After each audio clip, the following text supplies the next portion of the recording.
माधव कुंज बिहारी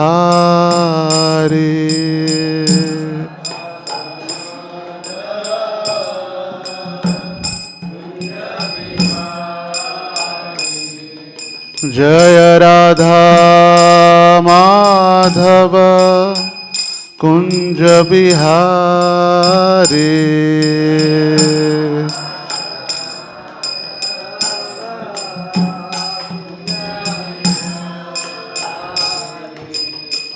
गोपी जन वल्लभ गिरिवर धारी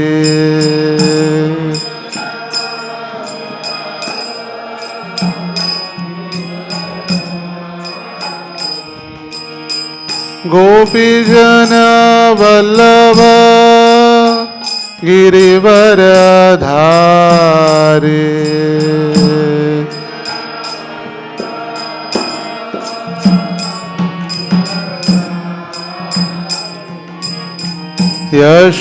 यशोदानंदन ब्रज जन रंजन बोलो बोलो यशोदानंदन ब्रज जन रंजन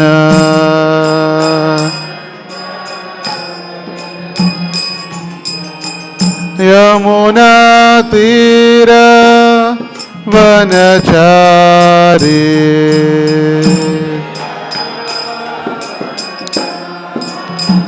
यमुना तीर वनचारी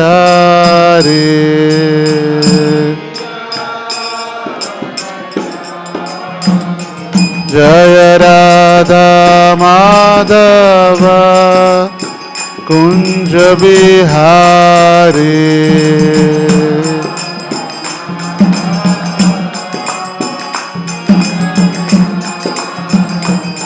जय राधा माधव कुंज बिहारी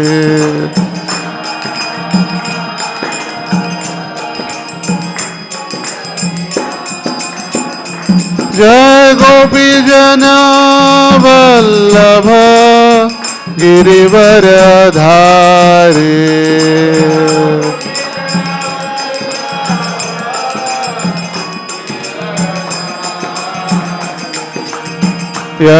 यशोदानंदन ब्रज जन रंजन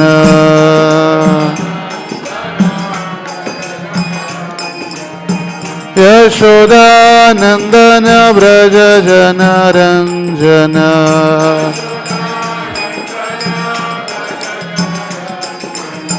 यमुना तीर वनचारी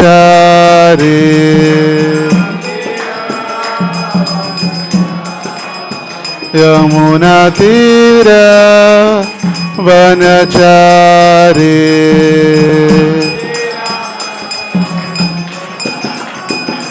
जय राधा माधव कुंज बिहारी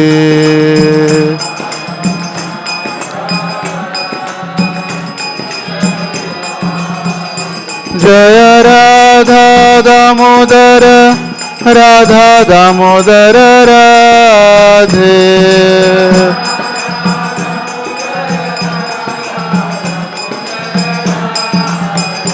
जय गौरनिताय गौरनिताय गौरनिताय जय गौरनिताय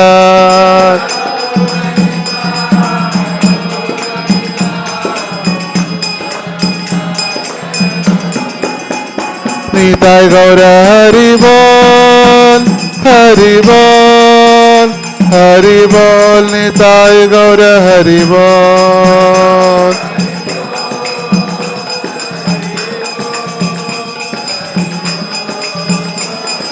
जय जय प्रभुपाद प्रभुपाद प्रभुपाद जय जय प्रभुपाद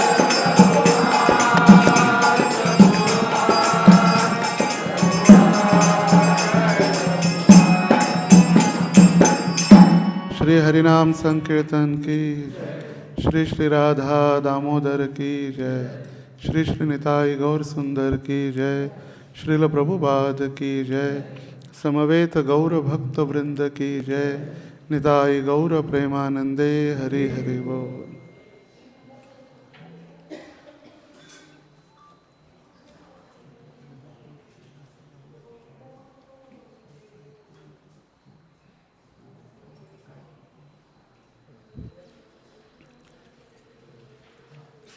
जय जय श्री चैतन्य जय नित्यानंद।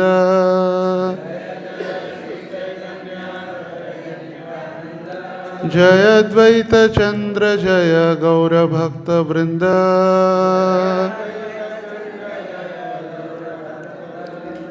जय जय श्री चैतन्य जय नित्यानंद।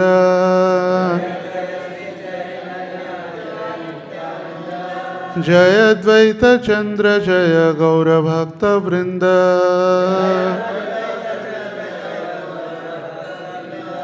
जय जय श्री चैतन्य जय नित्यानंद।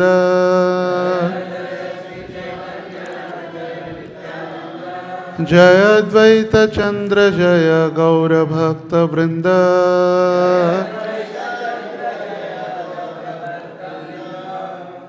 हरे कृष्ण।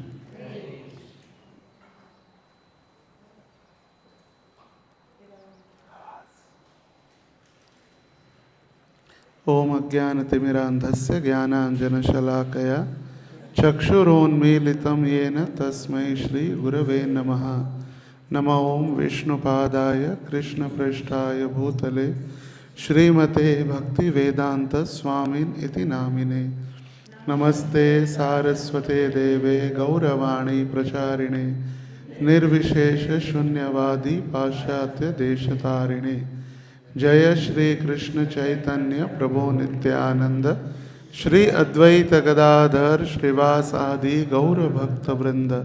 हरे कृष्णा कृष्णा कृष्णा हरे हरे हरे राम राम राम हरे हरे।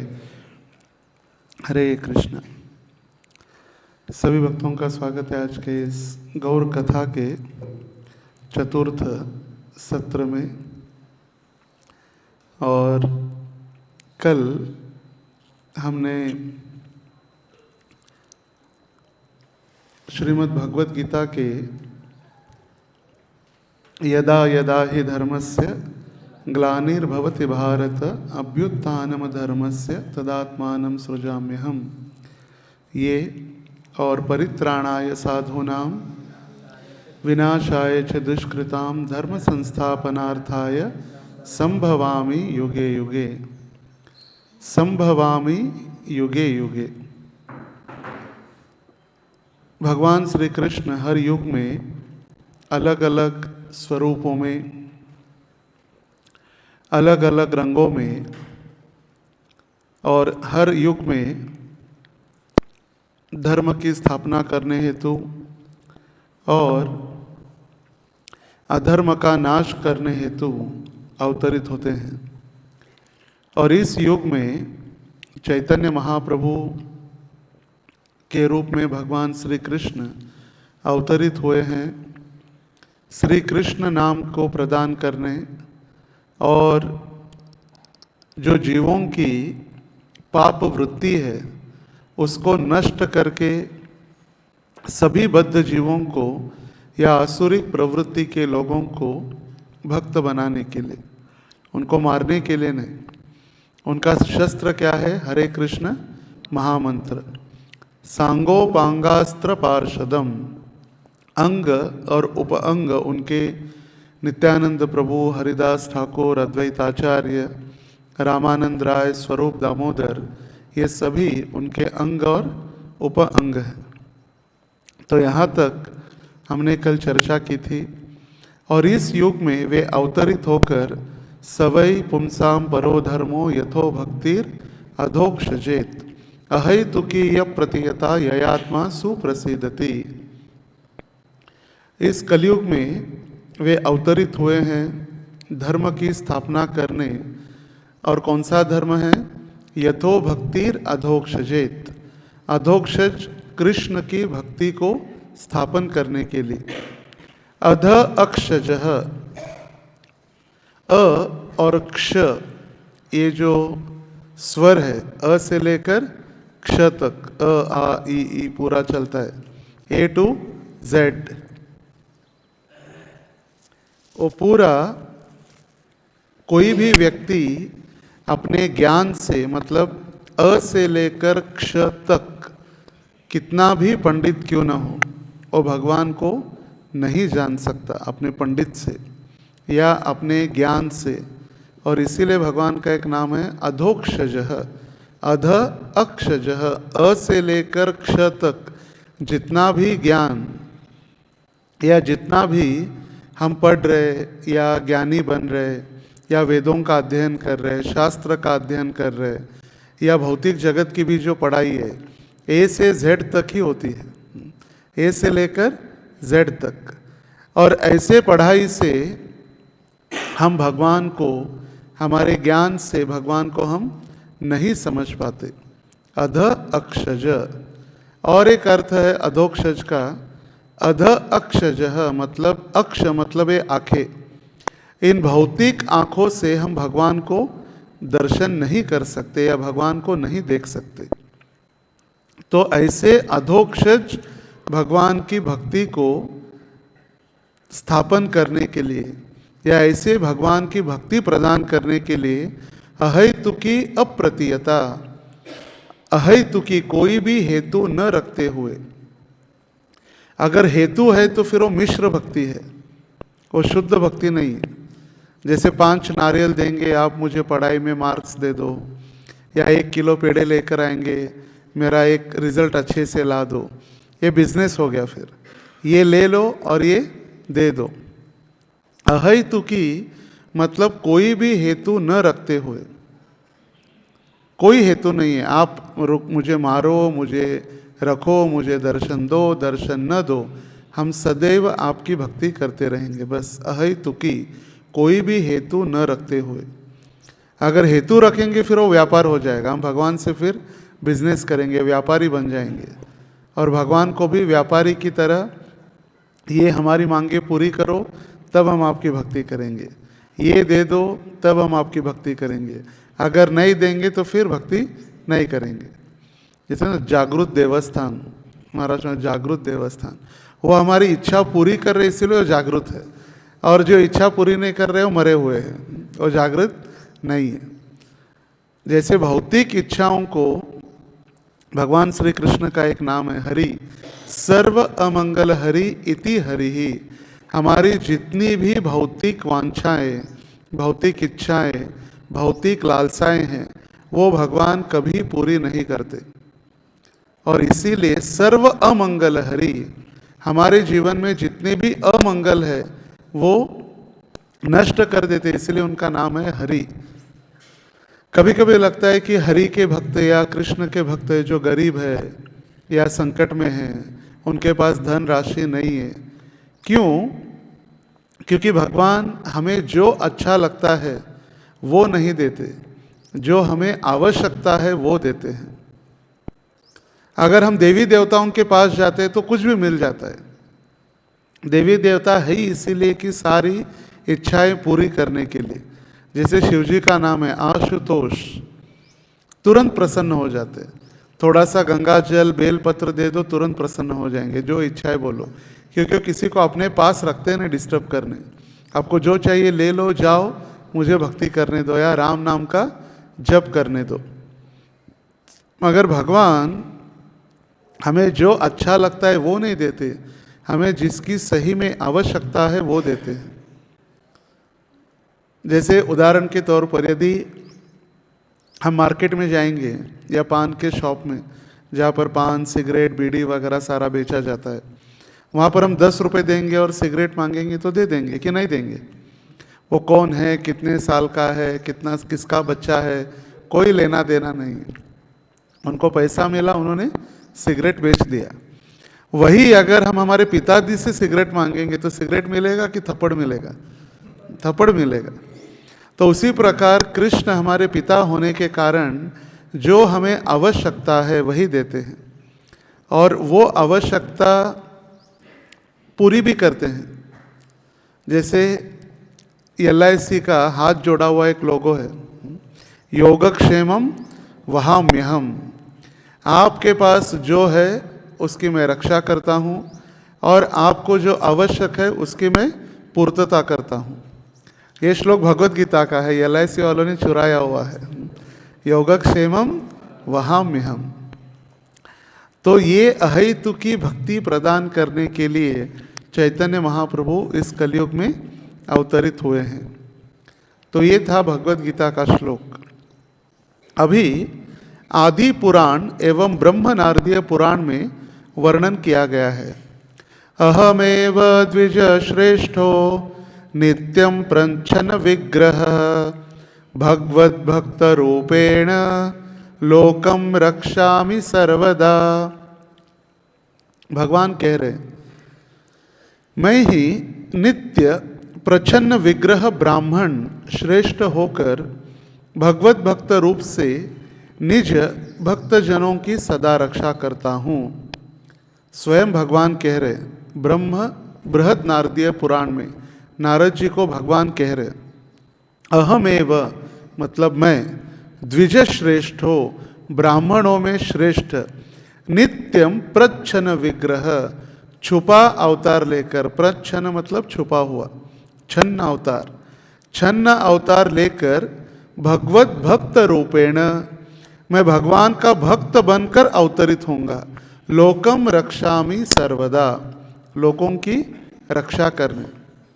अभी लोगों की रक्षा करने मतलब सिक्योरिटी गार्ड की तरह नहीं, उनको भगवत भक्ति देकर।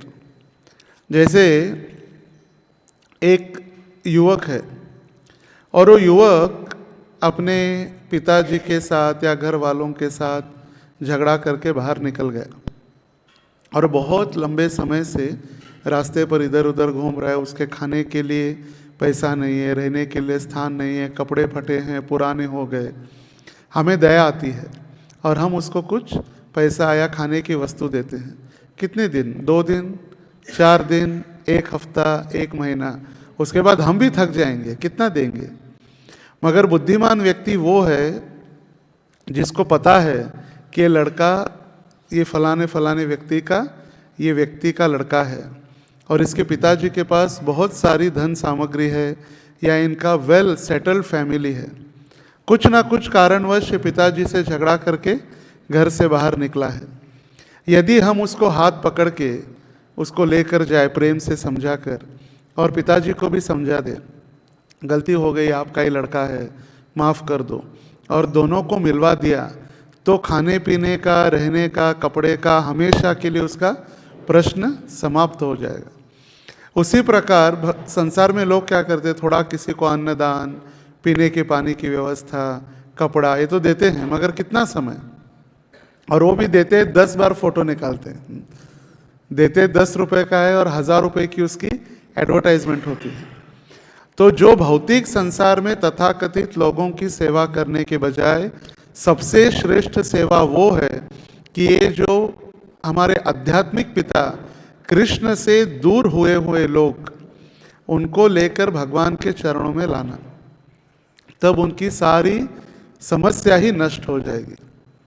जब वो भक्त बनेंगे, भक्त बनने के बाद भगवान स्वयं उसकी सारी रक्षा करेंगे। जिससे भगवान यहाँ पर कह रहे, निज भक्तों की मैं सदा रक्षा करता हूँ, तो वो रक्षा है। और सही रक्षा मतलब जन्म मृत्यु के चक्र से मुक्ति। जन्म ही लेना नहीं है, खत्म, ना रहेगा बांस, ना बजेगी बांसुरी। तो जन्म ही नहीं तो फिर कष्ट कहाँ है। यहाँ जन्म हम लेते हैं, वही सबसे बड़ा कष्ट है। हमको लगता है कौन बोल रहा है कष्ट है, यहाँ तो हैप्पी बर्थडे टू यू चलता है, कहाँ है। मगर देखिए कितने सारे, हम कहते तो डॉक्टर एक है, डॉक्टर की पदवी एक है, मगर आँख का डॉक्टर, स्किन का डॉक्टर, हड्डी का डॉक्टर, कमर दर्द का डॉक्टर, फिर घसे का डॉक्टर, गले का डॉक्टर, ENT स्पेशलिस्ट डॉक्टर, सैकड़ों डॉक्टर के प्रकार है। और इतने डॉक्टर है, इसका मतलब इतनी बीमारियां है। और हमको लगता है संसार में हम कितने खुश हैं। हर एक के डॉक्टर हैं, मनोवैज्ञानिक से लेकर, आंखों से लेकर, दिमाग से लेकर, हार्ट स्पेशलिस्ट से लेकर सभी है।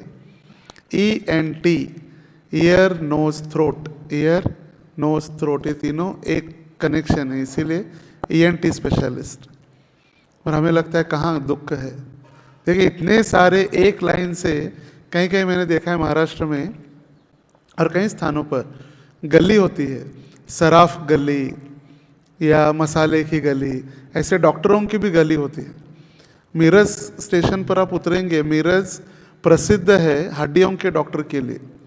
पूरे महाराष्ट्र कर्नाटक से वहाँ हड्डी जोड़ने के लिए या हड्डी के दर्द के लिए डॉक्टर प्रसिद्ध है, तो लोग वहाँ भर भर के आते हैं। तो पूरा गली गली भर के डॉक्टर ही डॉक्टर है। और हम कहते हैं कि कहाँ कष्ट है। अगर कष्ट नहीं होता फिर डॉक्टर की आवश्यकता ही नहीं होती। तो इसलिए भगवान कह रहे मैं उनकी रक्षा करता हूँ। कूर्म पुराण में वर्णन किया गया है,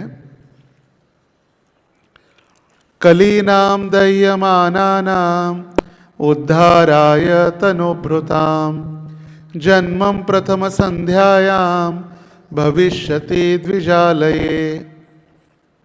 और यही ऐसा ही सेम या ऐसे ही वर्णन किया गया।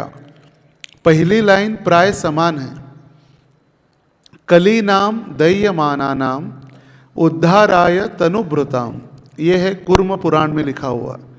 और गरुड़ पुराण में स्वयं नारायण गरुड़ जी को कह रहे, कलीनाम दह्यमानानाम परित्राणाय तनुभृताम।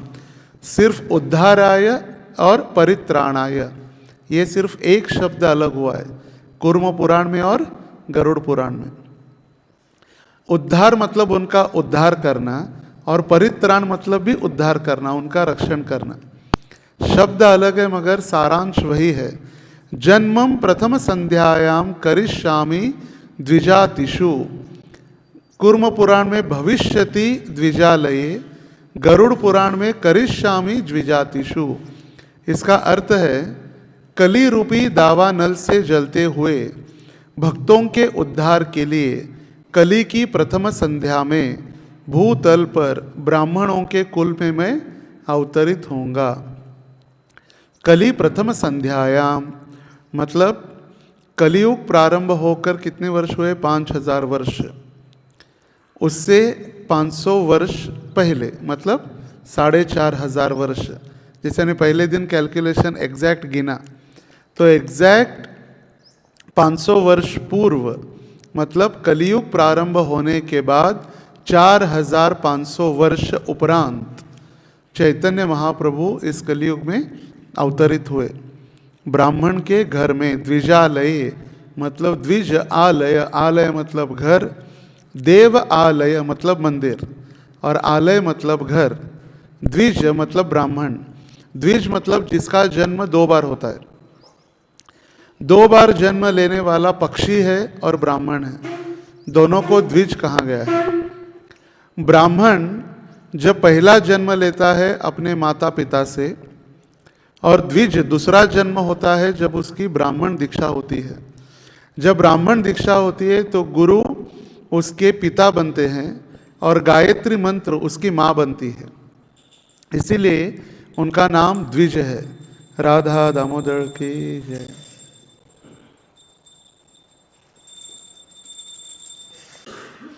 द्विज और पक्षियों को द्विज कहा गया है।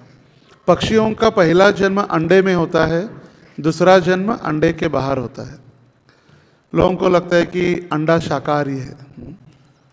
अंडे को अगर एक विशिष्ट टेम्परेचर में अगर गर्म किया जाए तो अंडे के अंदर ही धीरे धीरे धीरे दिखाई देगा, वहाँ पर वो जीव, वो पक्षी उसके अंदर है। तो द्विज मतलब जिसका जन्म 2 बार हुआ है, एक हो गया पक्षी, दूसरा है ब्राह्मण। और यहाँ पर चैतन्य महाप्रभु का उद्धार के वर्णन में नारायण कह रहे द्विज आलय। द्विज मतलब ब्राह्मण, आलय मतलब ब्राह्मण का घर। जैसे बंगाली में बाड़ी कहते, बाड़ी अपनार बाड़ी कोथाय, आपका घर कहाँ है? बाड़ी मतलब घर। और यहाँ पर आलय मतलब भी घर, निकेतन मतलब घर, निकेतन को भी घर को निकेतन कहा जाता है, और सन्यासी को अनिकेतन कहा जाता है, जिसका कोई घर नहीं है, अनिकेतः। निकेतन का अपोजिट है अनिकेतः, जिसका कोई घर नहीं है। तो ऐसे ब्राह्मण कुल में चैतन्य महाप्रभु स्वयं कृष्ण रूप में अवतरित हुए हैं। ये हो गया गरुड़ पुराण का 34वां श्लोक।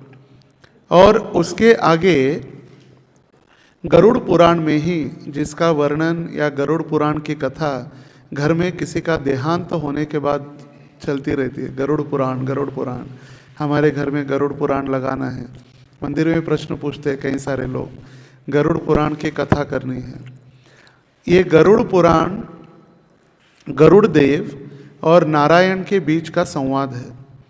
गरुड़ देव ने नारायण को प्रश्न पूछा कि जिस व्यक्ति की मृत्यु होने के उपरांत उसकी गति क्या होती है, उसका शरीर नष्ट होने के बाद उसकी आत्मा कैसे इस जगत से आध्यात्मिक जगत स्वर्ग नरक में उसको भेजा जाता है, नरक में कौन सी उनको यातना दी जाती है, इसका सारा वर्णन मतलब गरुड़ पुराण, जो स्वयं गरुड़ जी और नारायण के बीच वार्तालाप या संवाद है।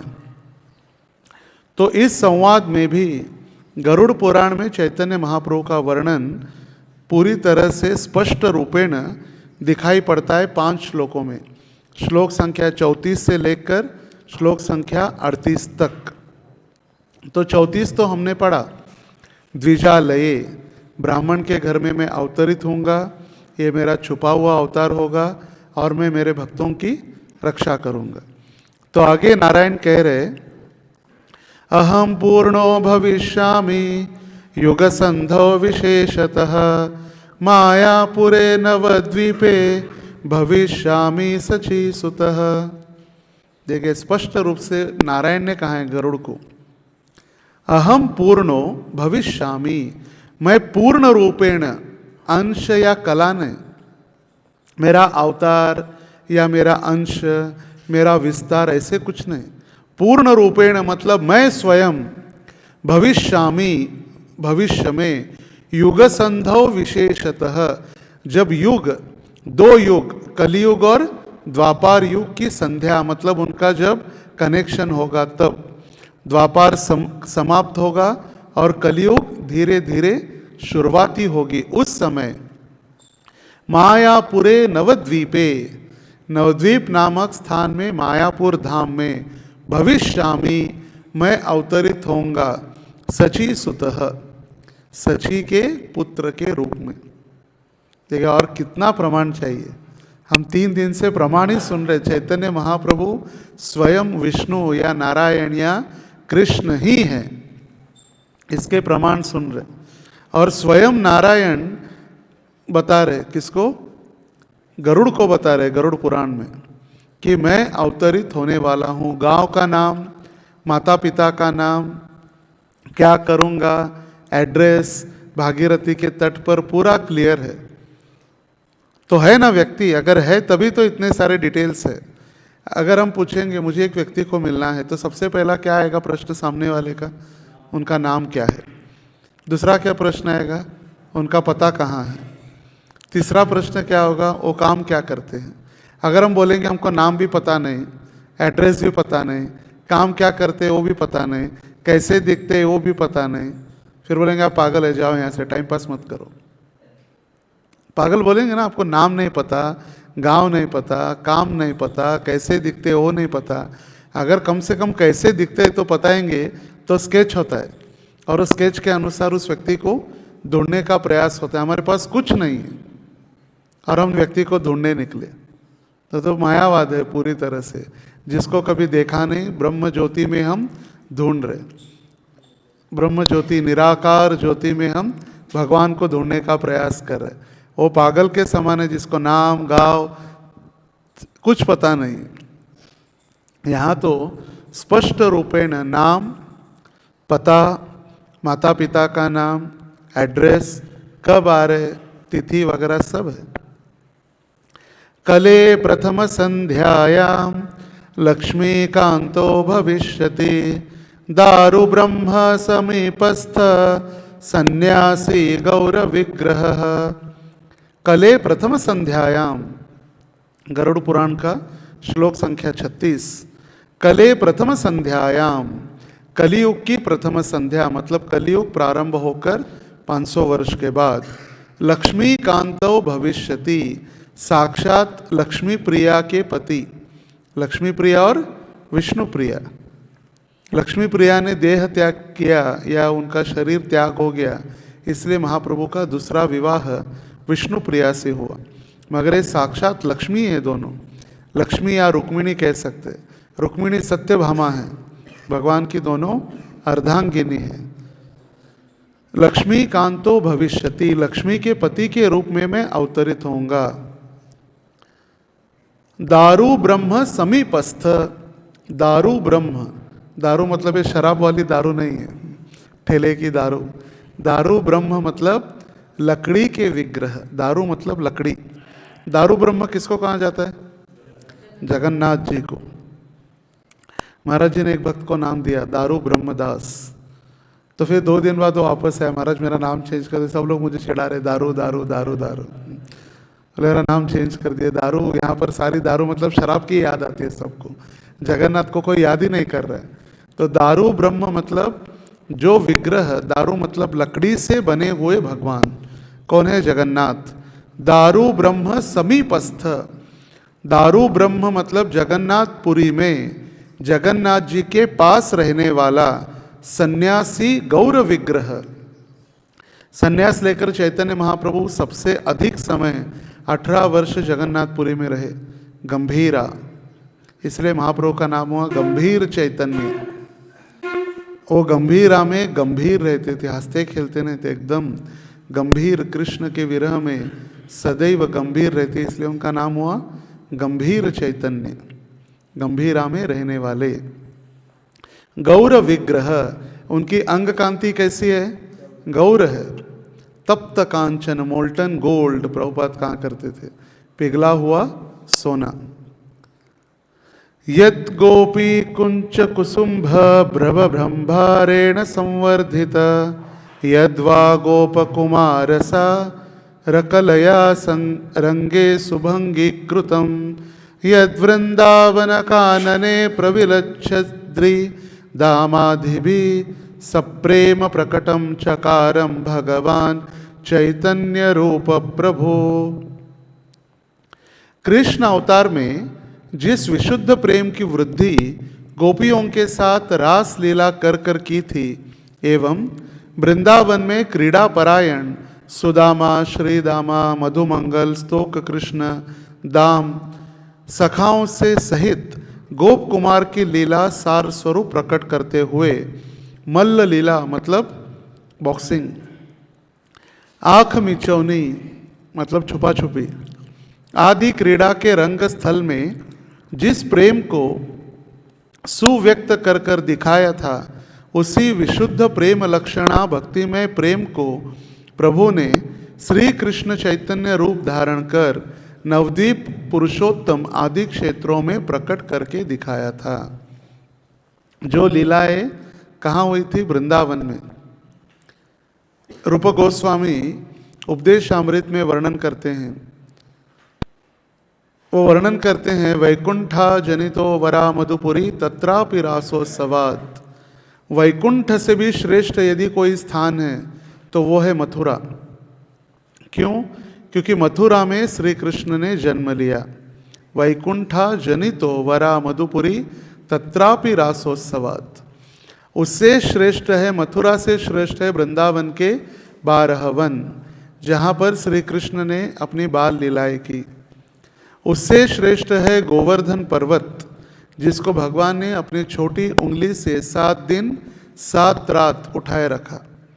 और उससे श्रेष्ठ है राधा कुंड, जो गोवर्धन की तलहटी में है। क्यों? क्योंकि राधा रानी के प्रति भगवान का जितना प्रेम है, वही प्रेम राधा कुंड के जल में भगवान ने आप्लावित कर दिया है। तो वही सारी लीला नवद्वीप में भी भगवान ने की है। नवद्वीप में भी भगवान ने वो सारी लीलाएं की है। आगे गरुड़ जी को कह रहे नारायण, यो रे में सहवल्लवी रमयते वृंदावने हर्निशम यह कंस निजघान कौरवर्णे यह पांडवानां सखा सोयम वैष्णव दंड मंडित भुजम संन्यास वेश स्वयं निस्संदेहमुपागत क्षितितले चैतन्य रूप प्रभु। भगवान कह रहे, जिस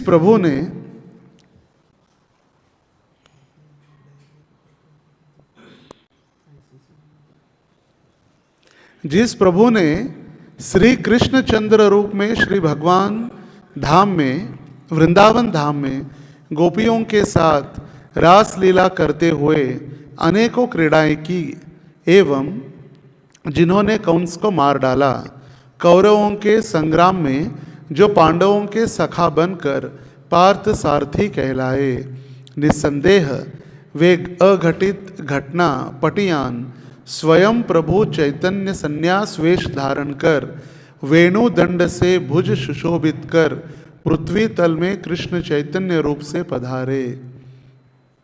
क्या बताया जा रहा है? जो वृंदावन में गोपियों के साथ लीला के, अभी वही सारी उनकी गोपियां उनके पार्षद रामानंद राय स्वरूप दामोदर बनकर आए हैं, और वही क्रीड़ा वो यहाँ पर कह रहे। जैसे कंस को उन्होंने मार डाला और कौरवों के युद्ध में पांडवों के पार्थ सारथी बने, और वही कृष्ण अभी अपनी बांसुरी छोड़कर संन्यास दंड लेकर प्रकट हुए हैं। संन्यास लेकर प्रकट हुए हैं, संन्यास दंड के साथ। अभी बांसुरी वाले कृष्ण नहीं है, अभी दंड और कमंडलू वाले कृष्ण हैं।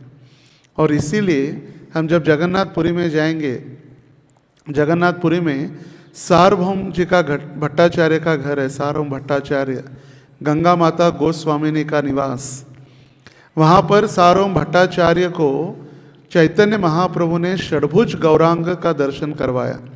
षडभुज मतलब 6 भुजाओं का दर्शन। व्यक्ति एक, भुजाएं कितनी है? 6।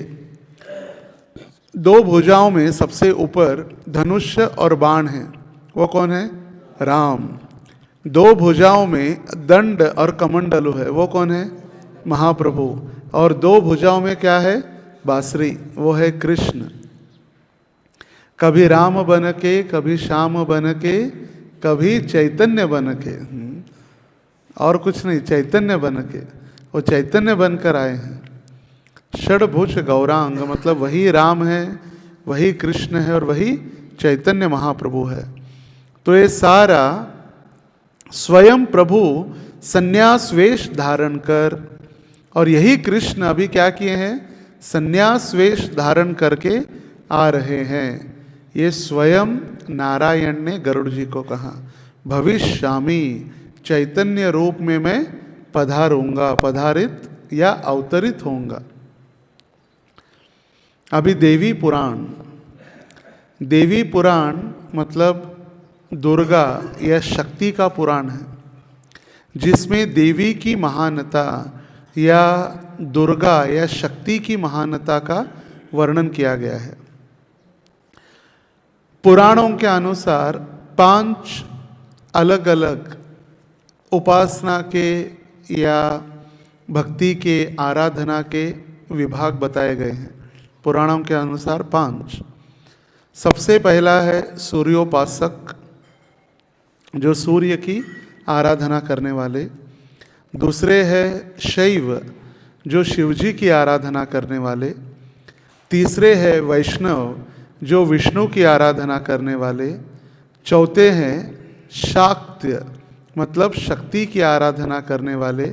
और 5वें है गाणपत्य, जो गणेश जी की आराधना करने वाले। पुराणों में इन 5 महत्वपूर्ण विभागों के विषय में बताया गया है। सूर्य की उपासना करने वाले कौन? सूर्योपासक। विष्णु की आराधना करने वाले वैष्णव। शिवजी की आराधना करने वाले शैव। वो मूरबट्टे जो 3 उंगलियों को विभूति लगाते हैं। शक्ति की उपासना करने वाले शाक्त्य और गणेश जी की उपासना करने वाले गाणपत्य, गणपति से गाणपत्य। तो ये 5 प्रकार बताए गए हैं और उसमें से हम तो वैष्णव है ही, मगर हम स्पेशल कैटेगरी के वैष्णव हैं, गौड़ीय वैष्णव। गौड़ीय वैष्णव की एक विशेषता है, सिर्फ विष्णु की नहीं अपितु राधा और कृष्ण की आराधना की जाती है, इसीलिए उनको गौड़ीय वैष्णव कहा जाता है। तो देवी पुराण में उमा महेश्वर संवाद, उमा मतलब कौन?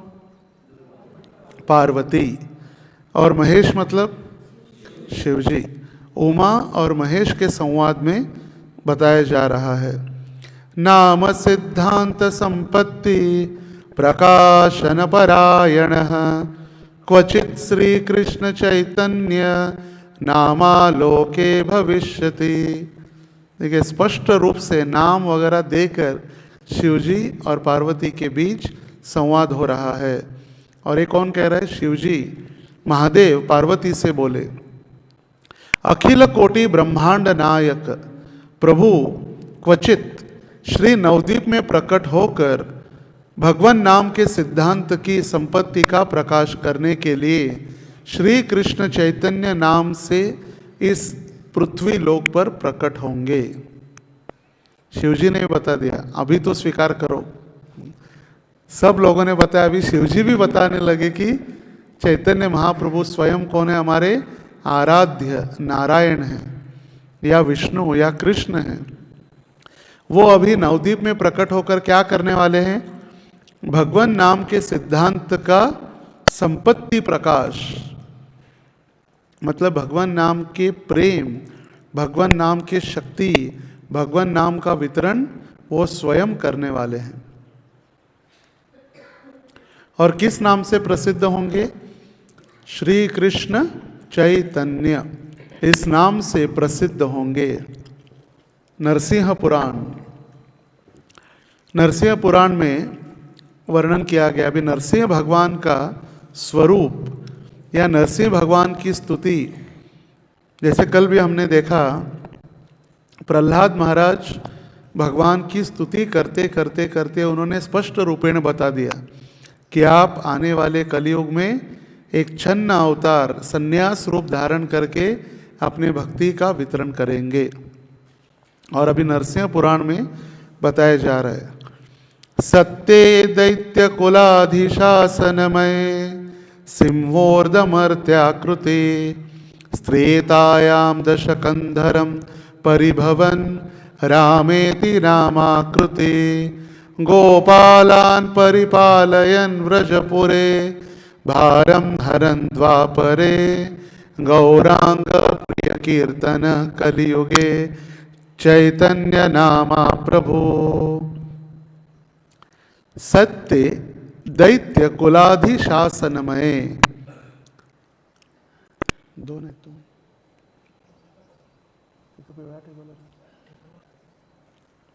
सत्य दैत्य कुलाधिशासनमय, सत्य युग में दैत्य कुल में अवतरित हुए दैत्य कुल के अधिष्ठाता कौन थे? दैत्य कुल के अधिष्ठाता राजा कौन थे? हिरण्यकशिपु। सत्य दैत्य कुल अधिशासन समय, उस समय मतलब हिरण्यकशिपु का वध करने हेतु सिंहोर्ध मर्द्याकृति, आपने कौन सी आकृति स्वीकार की?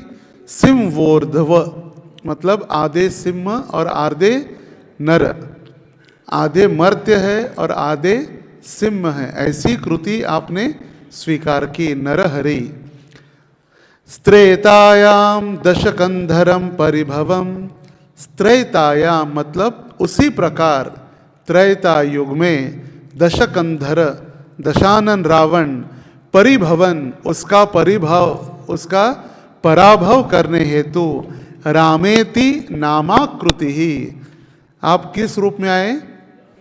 श्री राम के रूप में आए। जैसे सत्यव्रत मुनि भी प्रार्थना करते, वैष्णव गीता है, सत्यव्रत मुनि प्रार्थना करते अपने दशावतार स्तोत्र में भी, प्रलय पयोधि जले धृतवानसि वेगम विहित वहित्र चरित्रमखेदम केशवधृता मीन शरीरा जय जगदीश हरे जय जगदीश हरे जय जगदीश हरे। प्रलय पयोधि जले, जब प्रलय हुआ और उस समय भगवान आपने भक्तों का रक्षण करने के लिए मीन शरीरा मतलब मत्स्यावतार आपने धारण किया। उसी प्रकार यहाँ पर जो वर्णन किया गया है, त्रेतायाम दशकंधर परिभवन, दशानन रावण का पराभव करने राम के रूप में आप अवतरित हुए। वितरसि दीक्षुरणे दिक्पति कमनीयम दशमुख मौलि बलि रमणीयम केशवधृता राम शरीरा जय जगदीश हरे जय जगदीश हरे जय जगदीश हरे। वितरसी दिक्षुरणे दिक्पति कमनीयम, आप दक्षिण के तरफ जाकर, दिक्पति मतलब जो दिक्पाल, 6 दिशाओं के ऊपर राज करने वाला, दशमुख मौलि बलि रमणीयम, दशानन रावण का आपने उद्धार किया। और यही नरसिंह पुराण में भी वही आधार या वही उसका अर्थ है। तीसरी पंक्ति, गोपालान परिपालयन व्रजपुरे भारम हरन द्वापरे।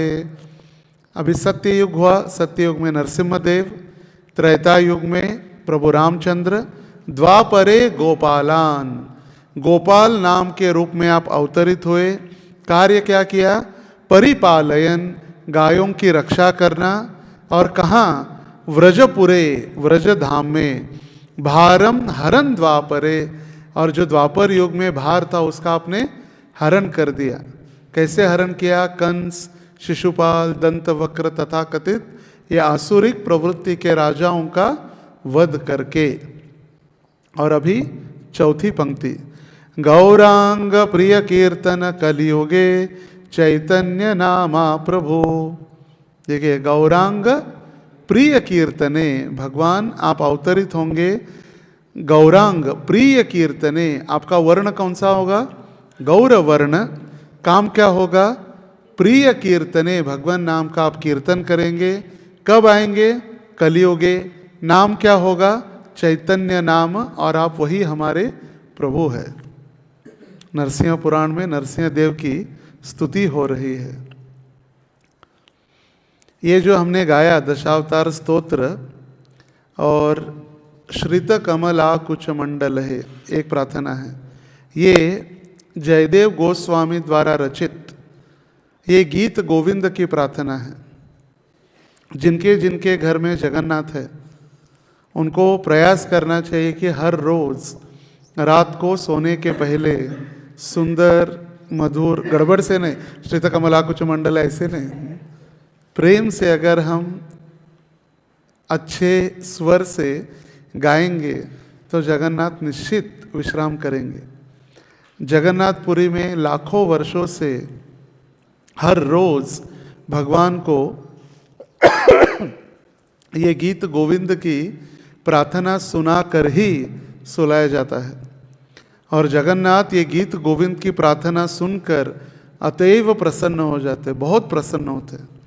जगन्नाथ की सबसे प्रिय या उनकी प्रेमी प्रार्थना है, श्रीत कमला कुच मंडल है धृत कुंडल धृत कुंडल कलित ललित वनमाला जय जय देव हरे जय जय देव हरे। दो चार ही पंक्तियाँ हैं, दो चार पैराग्राफ या स्टैंजा, तो गाएंगे तो कितने भगवान प्रेम से सो जाएंगे जगन्नाथ जी, और प्रेम से उठाना भी होगा, नहीं तो सोते रहेंगे फिर। तो हर रोज ये दो प्रार्थना, श्रित कमल आकुच मंडल है, जिसमें कृष्ण लीला का वर्णन किया है। कालिया निशाचर भंजन है, भव भंजन है, भव भंजन मुनिजन मानस हंस। आप ही कालिया का उद्धार करने आए, आप ही मुनिजन मानस हंस, आप मुनियों को आनंद देने वाले, मुनियों को मन को आकर्षित करने वाले आप हंस के समान हैं। ये कितनी सुंदर प्रार्थना है। और फिर ये एक दशावतार स्तोत्र, जिनके जिनके घर में जगन्नाथ है, एक 10 मिनट इंस्टाग्राम और फेसबुक से थोड़ा सोने के पहले समय निकाल कर अगर गाएंगे तो निश्चित भगवान प्रेम से आनंद से सोएंगे। जिसकी आखिरी पंक्ति में जयदेव गोस्वामी लिखते हैं, श्री जय देव कवेरी दमे, श्री जय देव कवेरी दमे, कुरुत मुदमे, कुरुत मुदम मंगलमुज्ज्वल गीतम। लिखा है जयदेव गोस्वामी ने, और नाम क्या रखा है? गोविंद, गीत गोविंद। जैसे बलदेव विद्याभूषण ने भी भगवत गीता के ऊपर अपनी सार या टिप्पणी लिखी, और नाम क्या लिखा? गोविंद भाष्य। क्यों? क्योंकि गोविंद जी के मंदिर में जयपुर में उन्होंने अपनी टीका लिखी थी भगवत गीता के ऊपर, बलदेव विद्याभूषण, इसलिए नाम रखा गोविंद भाष्य।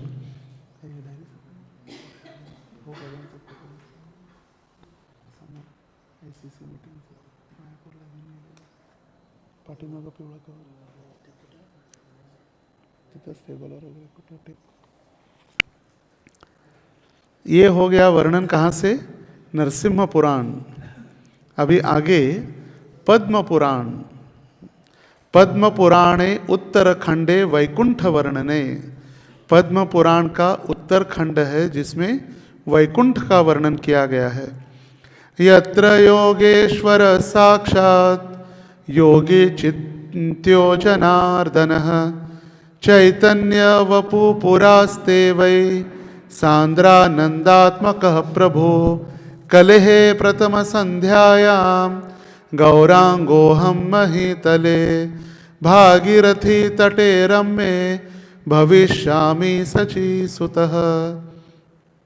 पद्म पुराण में स्वयं नारायण बता रहे हैं, जिस दिव्याति दिव्य वैकुंठ में योगी जनों के चिंतनीय सांद्रानंदात्मक, सांद्रानंद मतलब भक्तों की आत्मा को आनंद देने वाले, भक्तों की आत्मा को आनंद देने वाले।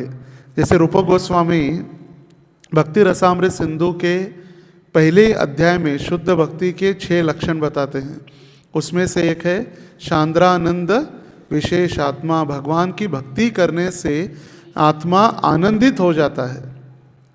अगर हम भक्ति करते हुए आनंदित नहीं हो रहे, इसका मतलब हमारी भक्ति में गड़बड़ है, दाल में कुछ काला है या पूरी दाल ही काली है। एवं प्रसन्न मनसो भगवत भक्ति योगतः जनयति आशु वैराग्यम ज्ञानम तद अदहैतुक्यम। एवं प्रसन्न मनसो, जब कोई व्यक्ति भक्ति करने लगता है तो उसका मन स्वाभाविक आनंदित होने लगता है। एवं प्रसन्न मनसो भगवत भक्ति योगतः, इस भक्ति योग का मार्ग पर चलने से व्यक्ति का मन प्रसन्न हो जाता है। जनयति मतलब जन्म लेते हैं कौन? ज्ञान और वैराग्य। जनयति आशु वैराग्यम ज्ञानम तत् अदहैतुकम, ज्ञान और वैराग्य अपने आप उसको उत्पन्न होता है। तो उसके लिए और प्रैक्टिस करने की ज़रूरत नहीं है। प्रभु जी मैं भक्ति कर रहा हूँ, मगर मैं थोड़ा ज्ञान प्राप्ति के लिए भी प्रयास कर रहा हूँ, मैं थोड़ा वैराग्य भी लाने के लिए थोड़ी तपस्या कर रहा हूँ, कोई ज़रूरत नहीं है। अपने आप प्रेम से भक्ति के मार्ग पर चलेंगे तो ज्ञान और वैराग्य अपने आप उसके हृदय में जन्म लेंगे। दिव्य ज्ञान हृदय प्रकाशितो, प्रेम भक्ति जहाँ होते अविद्या विनाश जाते। जब प्रेम से भक्ति करते व्यक्ति तो अपने आप उसके हृदय में जो अज्ञानता है वो नष्ट हो जाती है गुरु के आशीर्वाद से। और दिव्य ज्ञान जब हृदय स्वच्छ हो जाता है, अंधकार नष्ट हो जाता है, तो दिव्य ज्ञान उसके हृदय में प्रेरित होता है। तो सिर्फ हमें भक्ति करनी है, अलग से कुछ ट्रायल करने की ज़रूरत नहीं है। ये योग, अष्टांग योग, ज्ञान योग, सांख्य योग, जो प्रभुपाद जी ने कहा है सिंपल, मोस्ट सिंपल करके दिया है। 16 + 4 = BTG। 16 माला का जप, 4 नियमों का कठोरता से पालन, मतलब भगवत धाम। बस इतना ही करना है। मगर हम उसको टेक्निकल, हम इतने बुद्धिमान हैं, इतने अपडेटेड वर्जन है कि हम उस भक्ति को भी अपने ढंग से करने का प्रयास करते। जितना बताए उतना नहीं, हम अलग से उसको करने का प्रयास करते।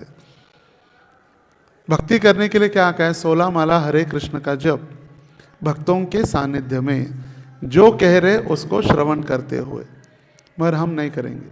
अरे इनके साथ क्या बैठना है, मुझे डिस्टर्ब हो रहा है, मैं अकेले गार्डन में जाकर जप करूँगा, मैं अकेले छत के ऊपर जाकर बैठ करूँगा, मैं छत पर बैठूंगा और वहीं सो जाऊँगा। फिर हो गई भक्ति। कहाँ से प्रेम और ज्ञान और वैराग्य उत्पन्न होगा? तो वैकुंठ में जिन योगी जनों के हृदय में आनंद प्रदान करने वाले जनार्दन भगवान योगेश्वर, वो सभी योगियों के भी ईश्वर है। जैसे संजय ने कहा, यत्र योगेश्वर कृष्ण तत्र पार्थ धनुर्धरः, तत्र श्री विजयो भूतिर् ध्रुवा नीतिर्मतिर्मम। भगवद गीता का अंतिम श्लोक, श्लोक संख्या 700। संजय उवाच यत्र योगेश्वर कृष्ण, वो धृतराष्ट्र को कहने लगे, जहाँ योगेश्वर कृष्ण है, जहाँ धनुर्धर पार्थ है, वहाँ तत्र श्री विजयोर भूतिर, वहाँ ऐश्वर्य है, विजय है, सौभाग्य की देवी लक्ष्मी सभी, और उनका जयकार निश्चित है। उसने पहले बता दिया था, जयकार निश्चित है। तो ऐसे भगवान जो चैतन्य महाप्रभु के रूप में अवतरित हो रहे हैं, वही वैकुंठ के अधिपति है। वैकुंठ रमणा गोविंदा, वही गोविंद है, वही वेंकटेश है, वही वैकुंठाधिपति है, वही तिरुपति है, वही बालाजी है। और वो कह रहे, मैं कली प्रथम संध्या में परम रमणीय भागीरथी के तट पर भूतल में शची माता से प्राकट्य धारण कर गौरांग रूप से अवतरित होऊंगा। नारायण क्या कह रहे? मैं वही वैकुंठपति शची माता के गर्भ से भागीरथी के तट पर मैं अवतरित हो रहा हूँ। ये कहाँ पर बताया? पद्म पुराणे वैकुंठ खंडे उत्तरखंडे वैकुंठ वर्णने। पद्म पुराण में इसका वर्णन किया गया है। ये कितना स्पष्ट रूप से चैतन्य महाप्रभु का वर्णन किया गया है। अभी बृहन नारदीय पुराण, बृहन नारदीय पुराण, नारद जी अपने पुराण में क्या बता रहे? अहमेव कलौ विप्र नित्यं प्रच्छन्न विग्रहः भगवद्भक्त रूपेण लोकान् रक्षामि सर्वदा दिविजा भुविजा यद्वं जायध्वं भक्तिरूपिणः कलौ संकीर्तनारंभे भविष्यामि सचीसुतः। हे विप्रवर, मतलब नारायण नारद जी को कह रहे, हे विप्रवर, विप्र मतलब ब्राह्मण, वर मतलब श्रेष्ठ। हे ब्राह्मण श्रेष्ठ, कलयुग में मैं अपने स्वाभाविक श्यामल विग्रह को, मतलब मेरा जो कृष्ण रूप है या मेरा जो काला रंग है श्यामल, घन इवह श्याम घन श्याम, काले बादलों के समान जैसा मेरा रंग है वो नहीं लाऊंगा, परंतु राधा जी के भाव एवं कांति से आच्छादित कर भक्त रूप में श्री हरिनाम रूप परमास्त्र द्वारा भक्त जनों की सदा सर्वदा रक्षा करता हूँ। मैं वही कृष्ण हूँ, मगर राधा रानी की अंग कांति मतलब रंग और उनका भाव लेकर मेरा परमास्त्र मतलब मेरा ब्रह्मास्त्र क्या है, हरे कृष्णा हरे राम ये मेरा परमास्त्र है। अतः हे देवताओं, नारायण सभी नारद जी और देवताओं को कह रहे, तुम सबसे भी मेरा यही कहना है कि तुम सभी अब पृथ्वी लोक में भक्त रूप में प्रकट हो जाओ। कारण कलयुग में नाम संकीर्तन आरंभ के समय मैं सची पुत्र के रूप में प्रकट हो जाऊंगा। देख कितने नाम है भगवान के, सची सुत, अभी क्या नया नाम मिला, सची पुत्र। मैं सची पुत्र के रूप में अवतरित होऊंगा।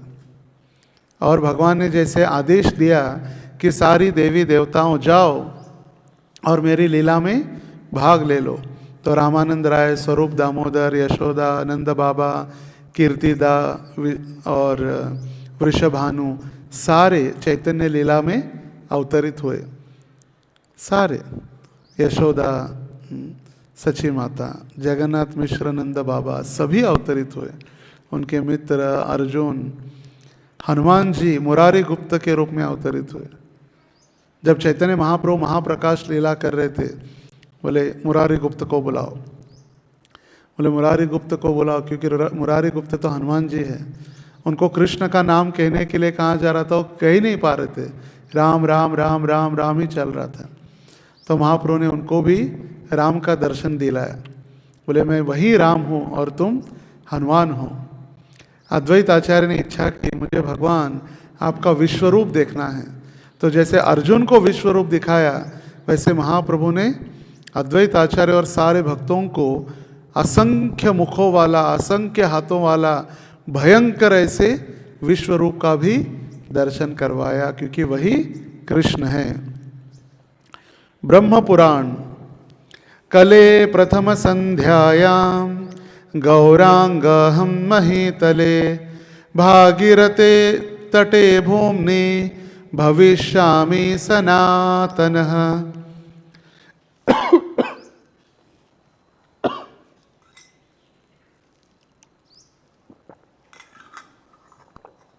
कले प्रथम संध्यायाम, मैं सनातन ब्रह्म ही कली की प्रथम संध्या में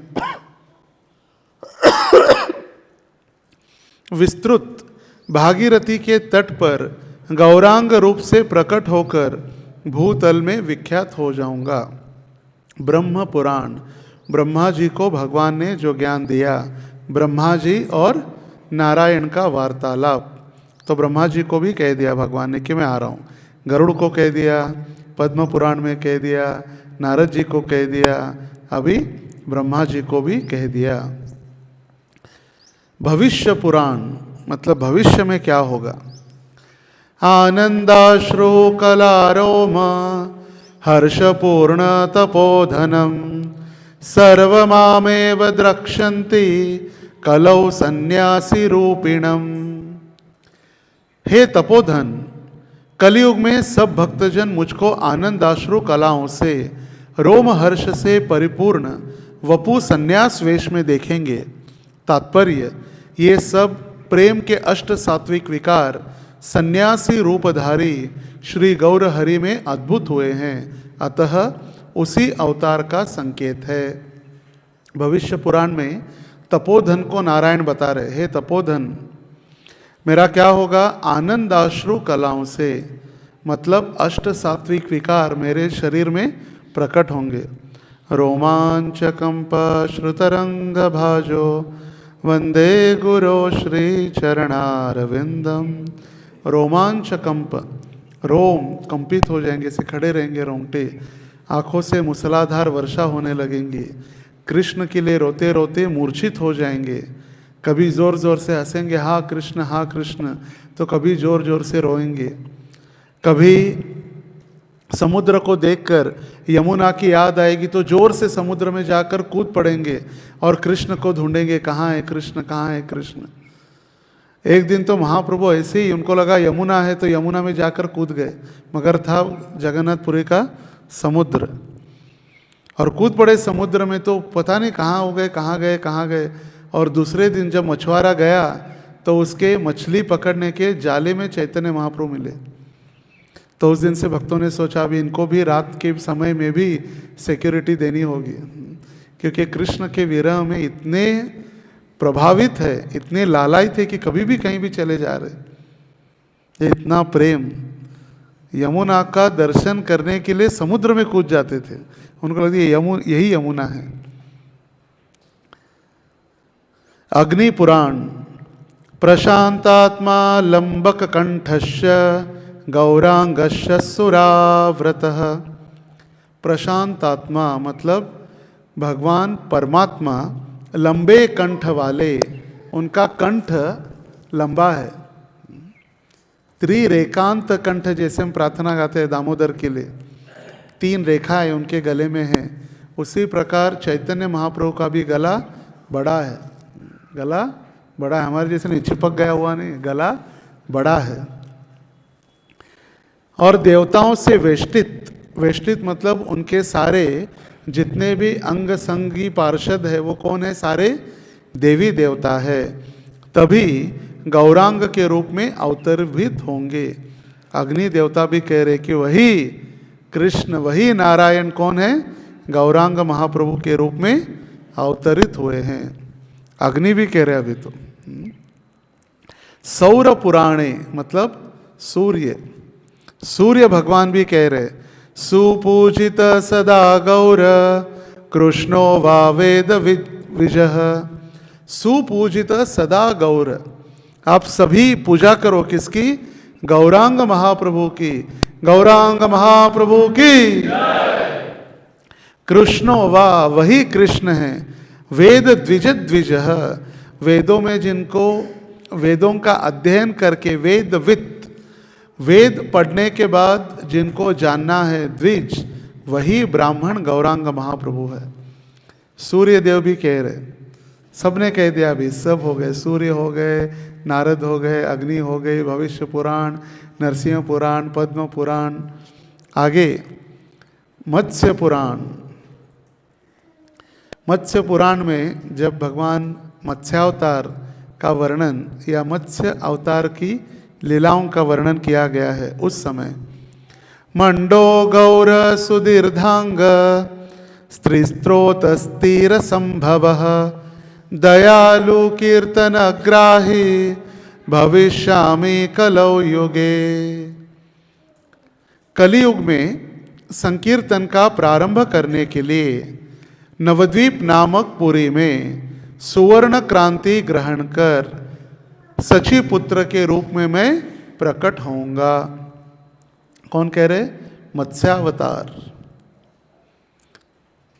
मीन शरीर केशवद्रिता मीन शरीरा, प्रलय के समय जिन्होंने मीन शरीर धारण किया था वो भी कह रहे कलौ प्रथम संध्यायाम, कली की शुरुआत में संकीर्तन का प्रारंभ करने के लिए सची के पुत्र के रूप में मैं अवतरित होऊंगा।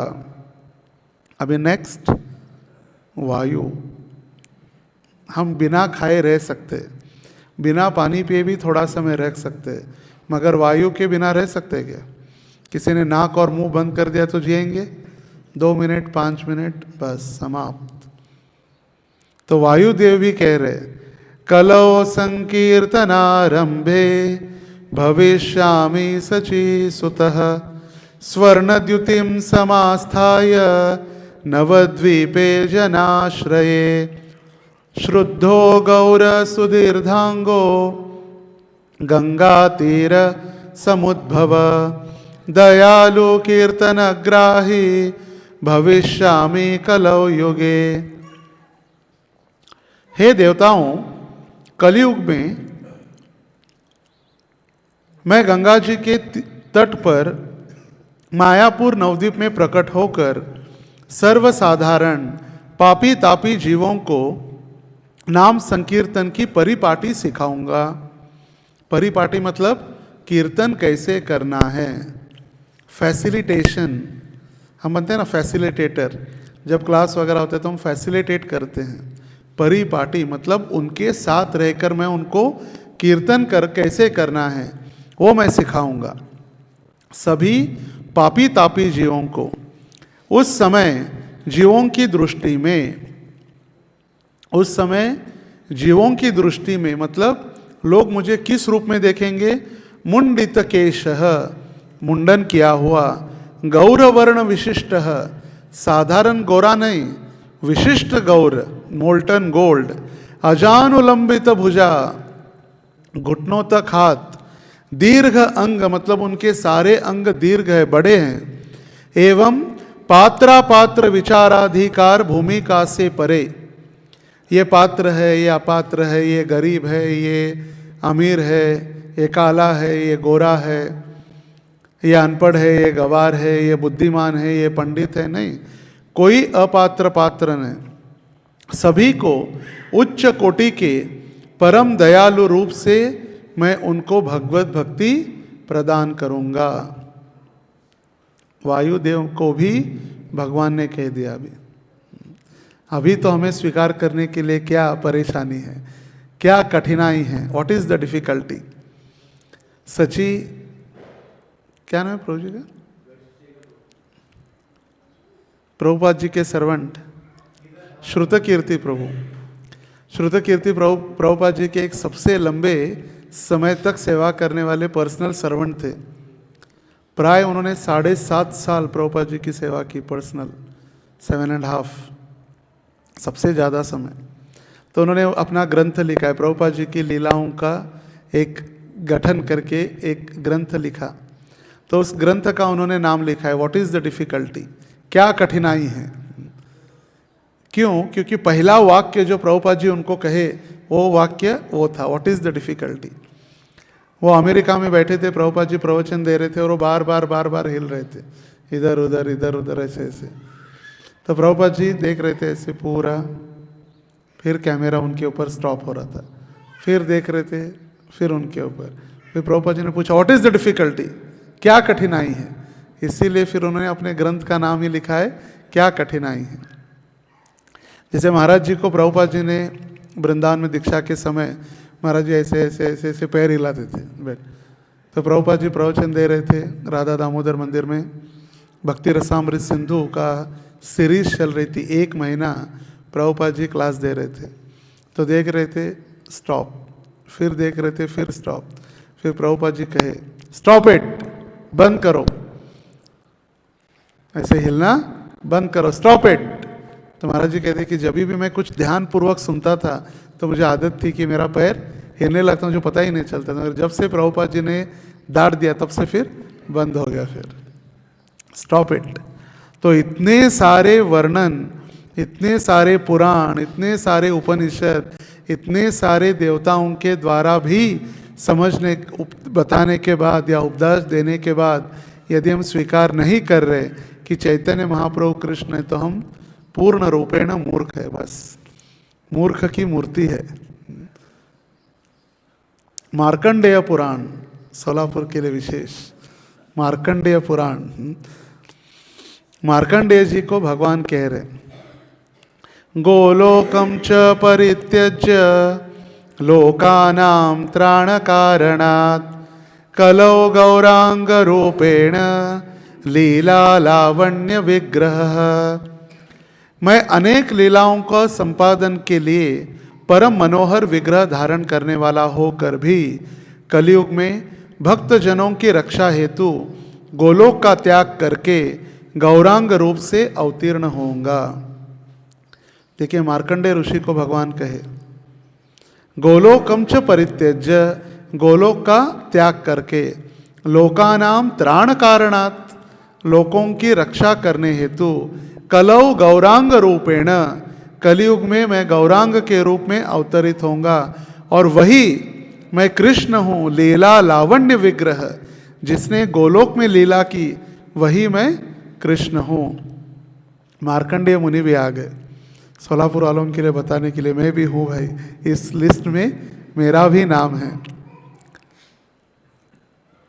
वराह पुराण, जब वराह देव अवतरित हुए तो कैसे अवतरित हुए, कौन बता सकता है वराह देव का अवतार कैसे हुआ?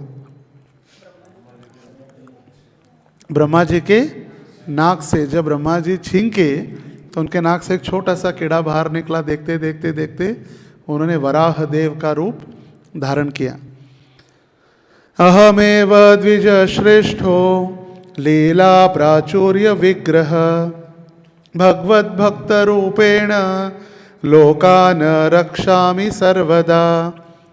लीला मात्र से अनेक रूप धारण करने वाला मैं कली काल में ब्राह्मण श्रेष्ठ बनकर भगवत भक्त रूप से कली दावा नल से भक्त जनों की सदैव रक्षा करता हूँ। संसार दावा नल लीढ़ लोका तृणाय कारुण्य घना घनत्वम।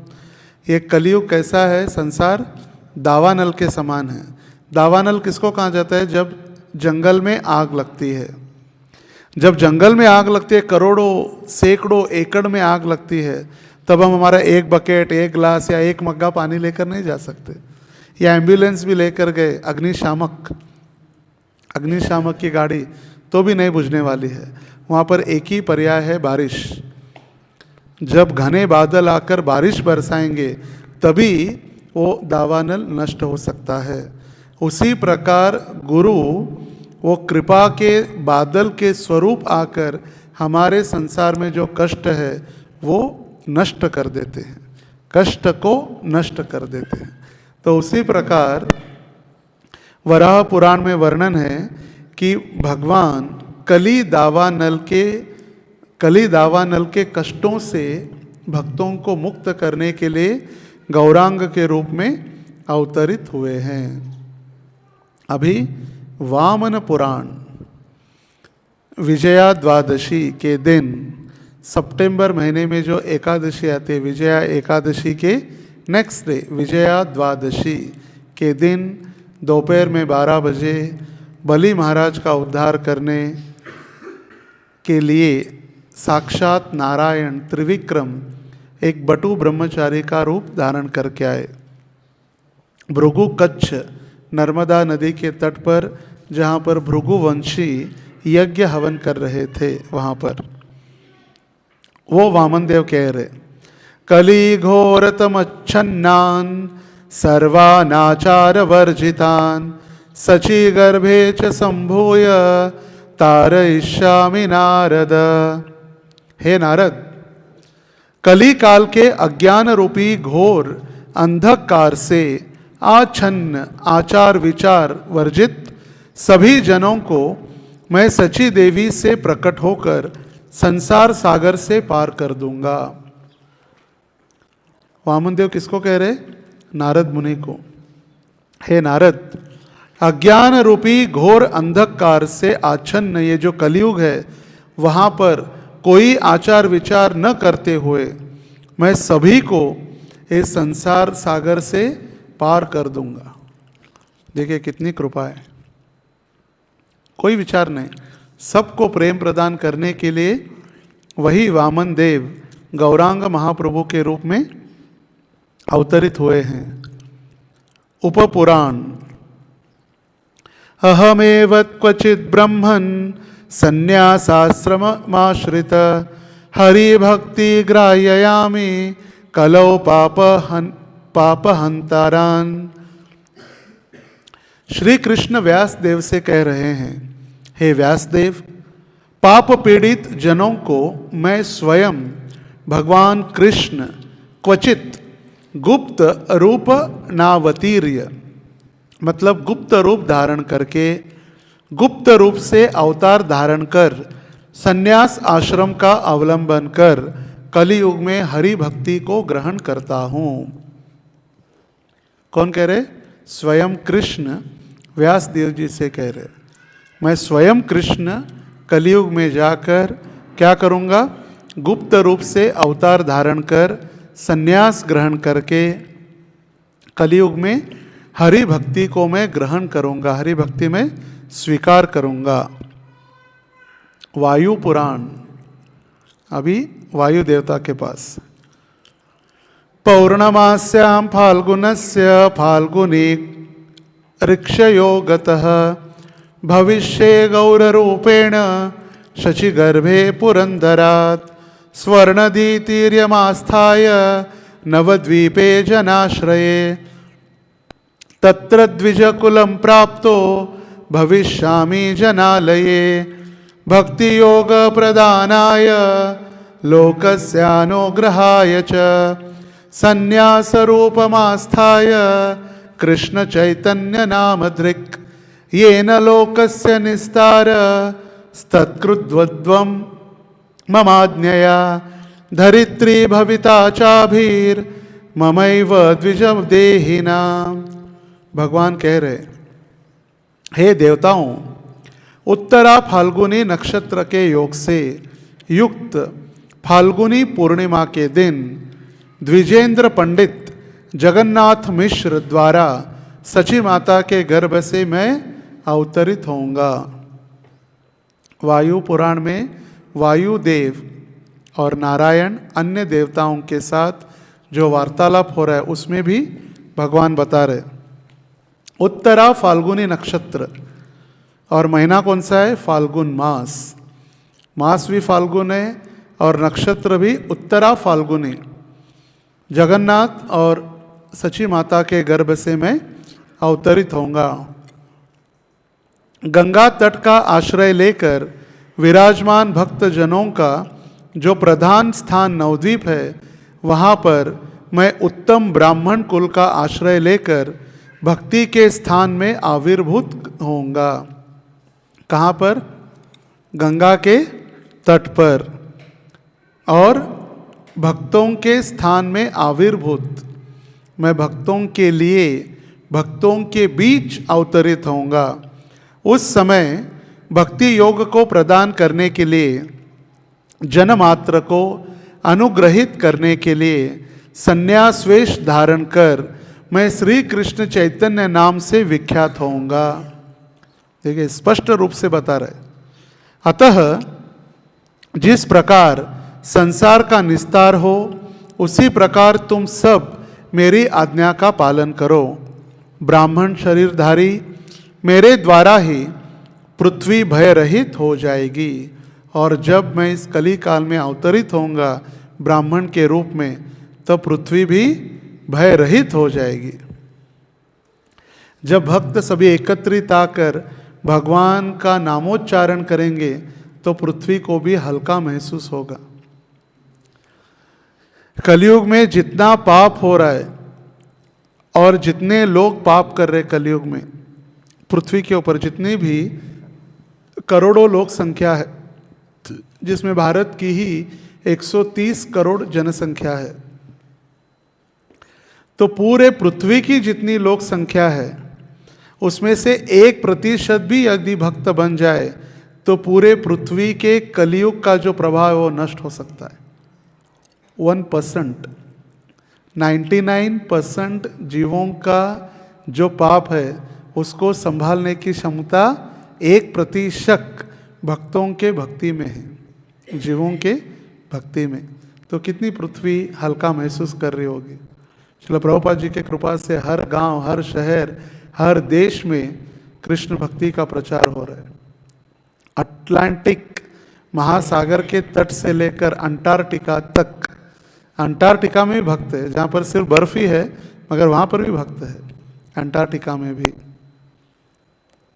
विष्णु पुराण, निस्वाध्याय वषट्कारे स्वधा स्वाहार विवर्जिते तत्तः प्रविरसो विप्र क्वचिल्लोके भविष्यति।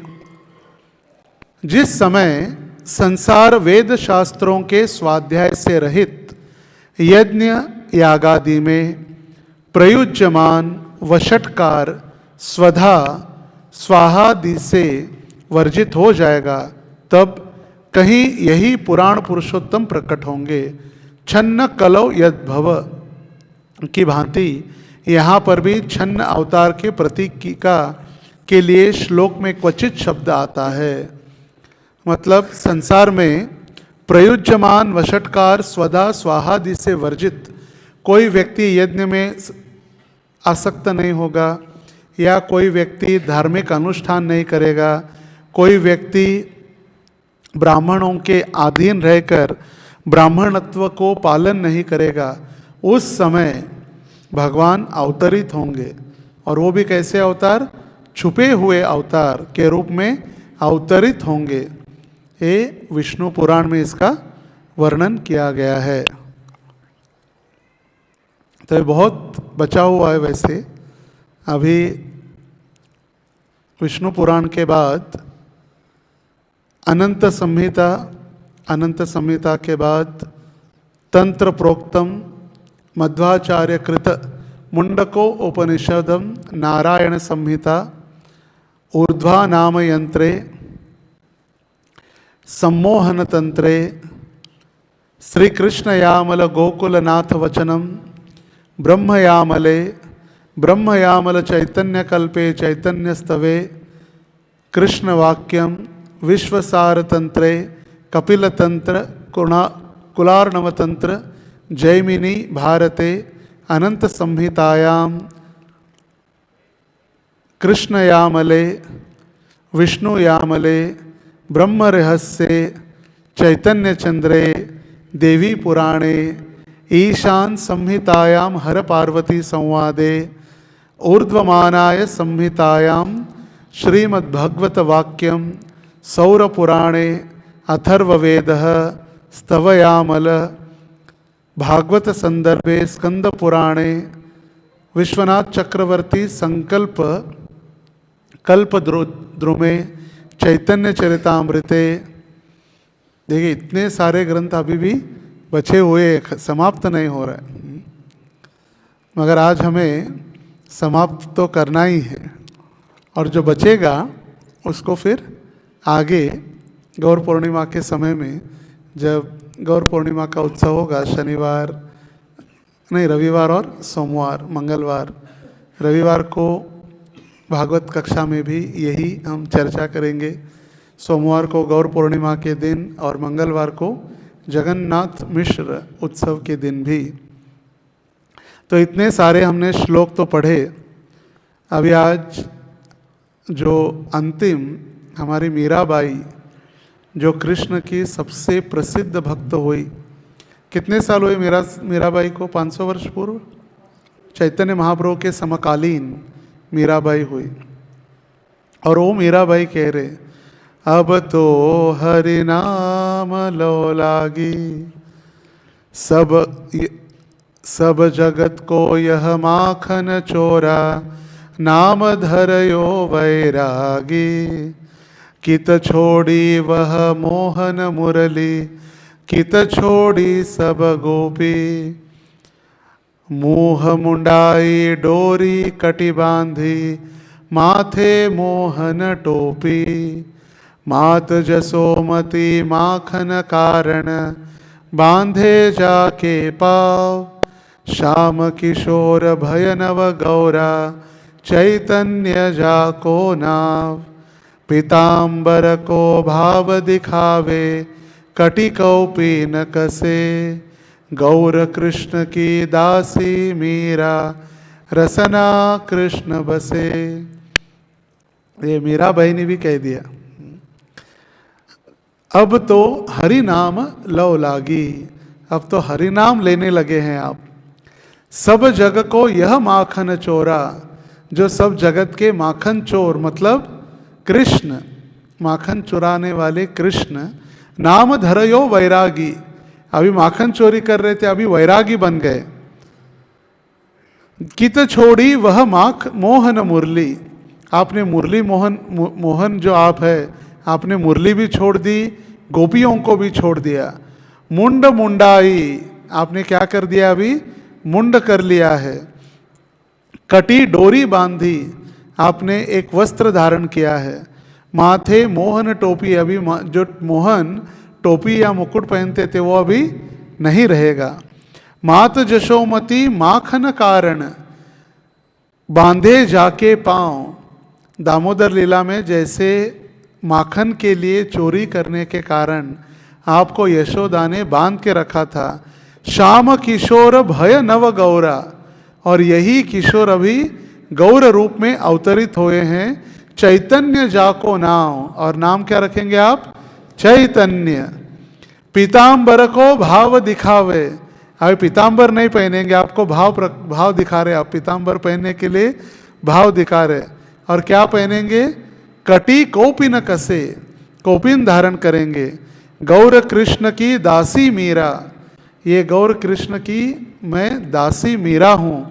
रसना कृष्ण बसे, सदैव आपके रसना मतलब जिह्वा के ऊपर कौन बसे हैं? कृष्ण बसे हैं। देखिए मीराबाई ने भी कह दिया। तो बहुत बहुत धन्यवाद सभी भक्तों का। ऐसे कोई उत्सव या कोई छुट्टी के दिन भी नहीं थे, फिर भी सभी वर्किंग होते हुए भी मंगलवार से हमने प्रारंभ किया। मंगलवार, बुधवार, गुरुवार, शुक्रवार, ये चारों दिन स्कूल चल रहे, फाइनल एग्ज़ाम्स भी हो रहे बच्चों के, मार्च एंडिंग भी चल रहा है। इतने व्यस्त होकर भी आप सभी इतनी बड़ी संख्या में हर रोज़ आए और गौर पूर्णिमा का एक वातावरण उत्पन्न करने हेतु जो हमने प्रयास किया, गौर कथा या गौरांग महाप्रभु की भगवत्ता के कतिपय शास्त्रीय प्रमाण, कुछ त्रुटि रह गई हो तो आप सभी क्षमा करें। प्रयास करेंगे आगे चलकर ऐसी त्रुटि न हो, क्योंकि बहुत कठिन शास्त्रों के श्लोक है। फिर हम प्रयास कर रहे कि स्पष्ट इसका उच्चारण हो, क्योंकि जो वेदोक्त या शास्त्रों के संस्कृत शब्दों का उच्चारण करते हुए अगर गलती हो जाते तो पूरा अर्थ ही बदल जाता है। जैसे एक ब्राह्मण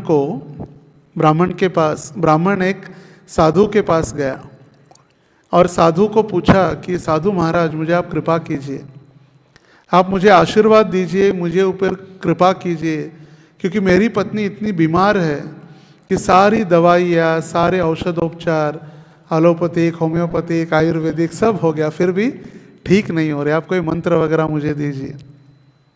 तो मंत्र दिया उन्होंने, और फिर उन्होंने कहा आप जाकर हर रोज़, ये देवी का मंत्र है, दुर्गा या शक्ति की आराधना है, आप इस मंत्र का उच्चारण करो, आपकी पत्नी जल्द से ठीक हो जाएगी। तो ये मंत्रों का उच्चारण करने लगे, देखते देखते पत्नी मर गई पत्नी। तो फिर चिंता हो गई, बोला अरे तो मंत्रों का उच्चारण ठीक होना था, मंत्र ये तो मर गई, शरीर त्याग कर दिया, ऐसे क्यों हुआ? तो फिर वो रोते रोते वापस आया साधु के पास और साधु को पूछा महाराज आपने कौन सा मंत्र दिया, मेरी पत्नी मर गई। तो उन्होंने पूछा कौन से मंत्र आपने कहा बोलो। तो वो ब्राह्मण कहने लगा भार्याम देवीम भक्षितुम भार्याम, हे देवी मेरे भार्या का भक्षण कर दो, हे देवी मेरी भार्या का भक्षण करो, मतलब उसको समाप्त करो। तो उस समय साधु कहने लगे मैंने ये मंत्र नहीं दिया था, मैंने क्या मंत्र दिया था? देवीम रक्षितुम भार्याम, हे देवी मेरी भार्या मतलब मेरी पत्नी की रक्षा करो। सिर्फ रक्षितुम और भक्षितुम, र से भ होने से पूरा अर्थ बदल जाता है। तो इसीलिए हम जब संस्कृत का उच्चारण करते कृपया स्पष्ट उच्चारण करने का प्रयास करें। जब भी समय मिलता है, तो ऐसे एक बार में नहीं होने वाला है, इसको अभ्यास चाहिए संस्कृत उच्चारण करने हेतु।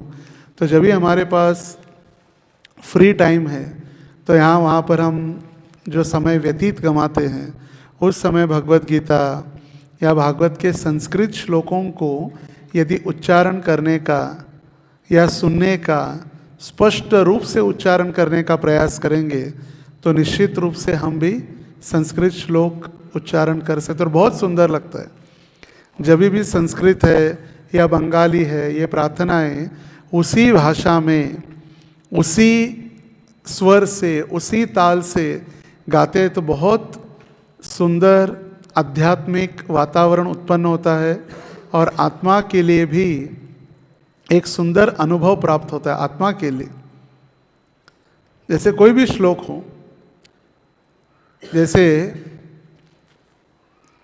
राजा कुलशेखर प्रार्थना करते हैं, कृष्ण त्वदीय पद पंकज पांजरांतम आद्यैव मे विषमे मानस राजहंस प्राण प्रयाण समये कफवात पित्तये कंठावरोधन विदौ स्मरणम कुतस्ते। वो कह रहे भगवान, आप अभी जब मेरा मन अच्छा है, ये एक हंस के समान है और आपके चरण कमल रूपी है, कमल के समान है। अभी इस मन को आपके कमल रूपी चरणों में लगा दो, क्योंकि कब एक बार ये बूढ़ा हो जाएगा, कंठ में आवाज़ नहीं रहेगी, उच्चारण ठीक नहीं होगा, तो इस शरीर को कैसे हम आपके सेवा में लगाएंगे। ये कितनी सुंदर प्रार्थना। राजा होकर, राजा कुलशेखर 12 अलवार हुए, उसमें एक थी स्त्री आंडाल और 11 अलवारों में एक थे राजा, जिन्होंने तमिल भाषा में सारी अपनी प्रार्थनाएं की है। तमिल भाषा में अगर वो सुनेंगे तो भी समझ में नहीं आएगा कुछ, तो तमिल भाषा में ये प्रार्थनाएं अलवारों की प्रार्थनाएं। जब हम श्रीरंगम जाएंगे तो श्रीरंगम में ये तमिल में जो अलवारों ने प्रार्थना अर्पित की है उसका उच्चारण होता है टेम्पल हॉल में। या पेरुमाल मतलब जो रंगनाथ जी है, रंगनाथ जी के उत्सव विग्रह नम पेरुमाल, तो नम पेरुमाल के सामने ये प्रार्थनाएं अर्पित की जाती है। तो सभी का सौभाग्य है कि गुरु और श्रील प्रभुपाद जी के कृपा से हम इतने शास्त्रों के कम से कम नाम तो सुन पा रहे, शास्त्रों के हम नाम तो सुन पा रहे। तो गौर पूर्णिमा की तैयारी हम सभी को प्रारंभ करनी है।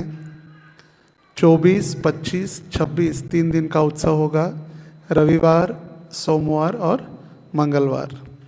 चैतन्य महाप्रभु हमारे लिए कृष्ण के ही स्वरूप या स्वयं कृष्ण होने के कारण जैसे हम जन्माष्टमी उत्साह से मनाते हैं, उसी प्रकार हम गौड़ीय भक्तों को गौर पूर्णिमा भी उसी उत्साह से मनानी चाहिए।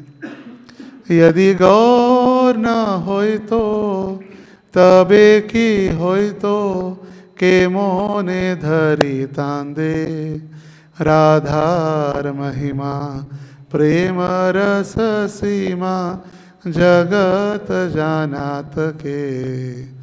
यदि गौर ना होय तो तबे की होय तो, गौरांग महाप्रभु नहीं होते तो क्या होता। राधार महिमा प्रेम रस सीमा, ये जो हम पढ़ रहे, राधा रानी की महिमा, राधा रानी का प्रेम, राधा रानी की सीमा जो बांटने के लिए आए प्रेम वितरण, कौन जानता और किसको ये प्राप्त होता। तो सौभाग्य है कि कृष्ण हमारे लिए आए, गौरांग महाप्रभु आए और उसी संप्रदाय में फिर माधवेंद्रपुरी, ईश्वरपुरी, षड गोस्वामी, भक्ति सिद्धांत सरस्वती ठाकुर, श्रील प्रभुपाद और आचार्यों की कृपा से हमें भक्ति प्राप्त हुई है। ये कोई साधारण नहीं, ये बहुत विशेष हम हैं। जैसे भागवत में वर्णन किया गया, सुमेधसः, जो बुद्धिमान है वही इस मार्ग को स्वीकार करेंगे। तो पुनः एक बार सभी भक्तों का धन्यवाद। हरे कृष्णा कृष्णा कृष्णा हरे हरे, हरे राम राम राम हरे हरे। श्री श्री राधा दामोदर की जय, श्री श्री निताई गौर सुंदर की जय, श्रील प्रभुपाद की जय। निताई गौर प्रेमानंदे हरि हरि बोल।